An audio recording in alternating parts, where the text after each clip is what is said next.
baseball in Bristol. Now, this is going to be interesting. The announcement is supposed to come out today. I haven't seen it.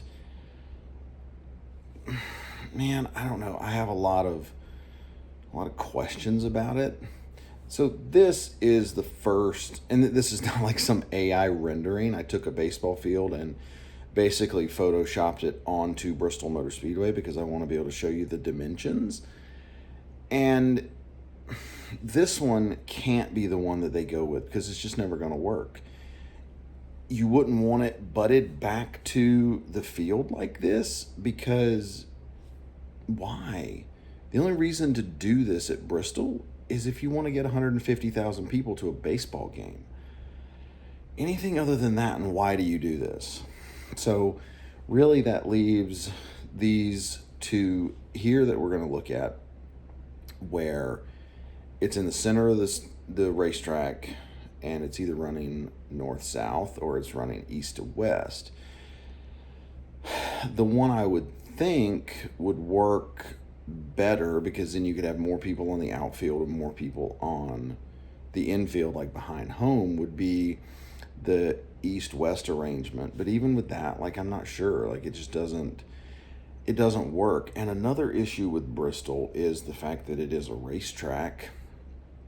It's not like LA Coliseum where it's flat. So it is a racetrack, which means you have these banked turns on the track. And so that's a difficult thing to fool around with. I don't know. Do they build the stadium up? I was living in Virginia when they did the football game at Bristol, but I didn't go, unfortunately. I really wish I would have. So, I mean, that's where we are. These are just two like really rough ways that I sort of put this together.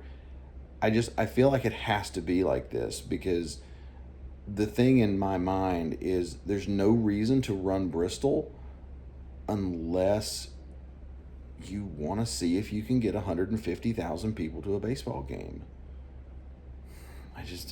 I don't see another reason to do it. Are they trying to test bed something? I've kind of joked around in the past that it would be neat to see like 150,000 seat baseball stadium that you could keep for World Series games and like an all-star game, and you just have something dedicated, something like the College World Series stadium.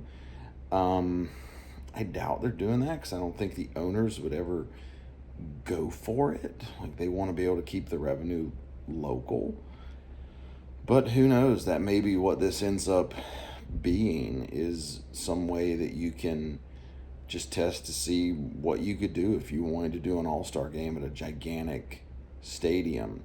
Now, the issue is, obviously, you're going to have a lot of people who don't have really good views, no matter how you set this field up. There's no good way to set it up. It has to be either in the center or at one of the ends. If you're going to do it in one of the ends, then that would mean you're effectively blocking out half the stadium, and you're running with some temporary outfield bleachers. And the visual with that would be weird. It would be like when they used to set up NBA stadiums in domed football fields, where they would block off like a bunch of the stadium and put temporary seats around it. I don't see them doing that, because why? Why have a baseball game at Bristol if it's not to get 150,000 people in the stadium? So that's where I am on Bristol. It's going to be interesting to see. If they do open it all the way up, I'm for sure going to try to get out there next year. And if any updates come up, like it comes up that, they do the press conference today and it's not going to be on August 2nd, I'll put some notes here saying that it's not. But, with that, I appreciate all you guys watching. And that's Bristol Motor Speedway. See you next time.